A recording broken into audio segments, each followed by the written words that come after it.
ایک عجیب یہ کلچر کیا ہوتا ہے، یہ آپ کو بس آخری قصہ بڑا دلچسپ ہے. سائنسدانوں نے نا 5 بندروں پہ تحقیق کی.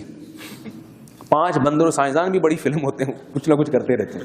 5 بندروں پہ سائنسدانوں نے تحقیق کی. وہ تحقیق کیا تھی کہ 5 بندروں کو ایک کمرے میں بند کیا، اوپر کیلے کا گچھا لٹکا دیا اور سیڑھیاں لگا دی.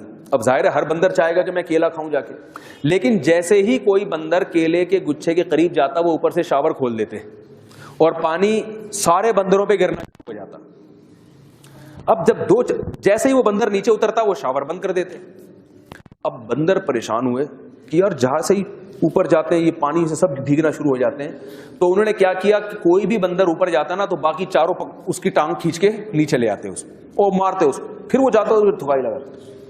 تو سائنسدانوں نے کہا بھئی یہ تجربہ کامیاب ہو گیا. اب شاور کھولنے کی ان کو ضرورت ہی نہیں تھی. جیسے ہی کوئی بندر جاتا تو باقی چاروں بندر کھینچ دیتے اس کو. اب یہ دیکھتے نہیں کہ بھئی شاور کھل بھی رہا ہے کہ نہیں کھل رہا. ان کے دماغ میں نا یہ بات بیٹھ گئی کہ وہ اوپر جائیں گے تو بھیگیں گے ہم. اب سائنسدانوں نے کیا کیا، ان میں سے ایک بندر کو کمرے سے باہر نکالا اور نیا بندر لے کر آئے جس نے ابھی تک شاور دیکھا نہیں تھا. جیسے ہی نیا بندر آیا اس کو کیلے کا گچھا نظر آیا، وہ فوراً اوپر چڑھنے لگا تو باقی چاروں نے پکڑ کے اس کی ٹانگیں کھینچی اور وہ دے مار 4.5 وہ پٹا صحیح طریقے سے. پھر جا رہا ہے تو اور پٹا. وہ ڈر گیا بھائی رہنے دو. اب کیا ہوا، اسی طرح ایک ایک بندر کو نکالتے رہے اور نیا بندر لاتے رہے. 4 بندر نئے آ گئے اور ایک کیا ہو گیا، پرانا رہ گیا. اب جو 4 بندر میں سے جو چوتھا آیا نا نیا، وہ جیسے ہی اوپر جا رہا ہے تو صرف وہ پرانا والا ایک نہیں پکڑ کے پیٹ رہا اس کو، باقی 3 بھی پکڑ کے پیٹ رہے ہیں اس کو، حالانکہ انہوں نے تو شاور دیکھا ہی نہیں ہے. اب انہوں نے کیا کیا کہ جو آخری بندر رہ گیا تھا نا جس نے شاور دیکھا تھا اس کو بھی نکال دیا اور پانچواں ایک بندر لا کے رکھ دیا. 5 نئے ہیں لیکن ان میں کوئی بھی کسی کو اوپر جانے نہیں دیا. جیسے ہی اوپر جاتا ہے سارے ٹانگے پڑے ہو دے مار 4.5 دھنائی لگاتے ہیں. وہ حیران تو ہو رہا ہے یہ کیوں ہو رہا ہے، لیکن تھوڑے دنوں میں وہ بھی اس کا عادی. پھر وہ نیا بندر لے کر آتے ایک کو نکال کے سب.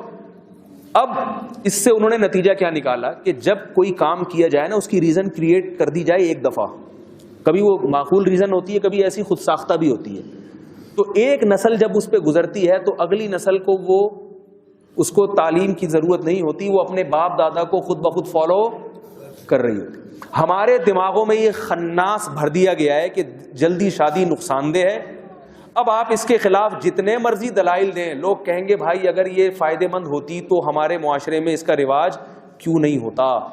اگر ہمارے دماغ میں خناس ڈال دیا گیا کہ اولاد پیدا کرنے سے عورت کی صحت خراب ہوتی ہے اور وہ بوڑھی ہو جاتی ہے اور یہ ہو جاتی ہے. اب آپ میڈیکل سائنس کی رپورٹیں بھی اگر پڑھو گے نا، ڈاکٹروں کی تحقیقات بھی پڑھو گے، مگر آپ اس ریزن پہ غور ہی نہیں کرو گے. آپ بولو گے جو جلدی شادی کر رہا ہے حماقت اور بیوقوفی کا فتویٰ اس کو لے جا کے آپ پکڑا دیں، یہ بیوقوف ہے، پاگل ہے، 15 سال میں شادی کر لی، پاگل ہو گیا بالکل، ابھی تو بچہ تھا.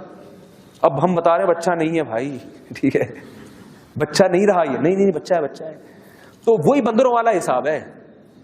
اب نئی نسل کو ہمیں کچھ سمجھانے کی ضرورت نہیں ہے، وہ ہمیں دیکھ کے خود بخود وہی کام کر رہی ہے کہ جو شادی کرنے کی کوشش کرے گا ٹانگیں پکڑ کے سارے اس کی کھینچیں گے. جس کے اولاد ہو رہی ہے سارے اس کی ٹانگیں کھینچ رہے ہیں. جو گرل فرینڈ رکھ رہا ہے اس کو کوئی بھی برا نہیں کہہ رہا، وہ کہہ رہے ہیں بہت اچھا کام کر رہے ہیں. تو وہی بندروں والا قصہ ہو گیا ہے. بندر نہ بنے، انسان کے بچے بنے. اللہ تعالیٰ ہم سب کو سمجھنے کی، عمل کرنے کی توفیق نصیب فرمائے.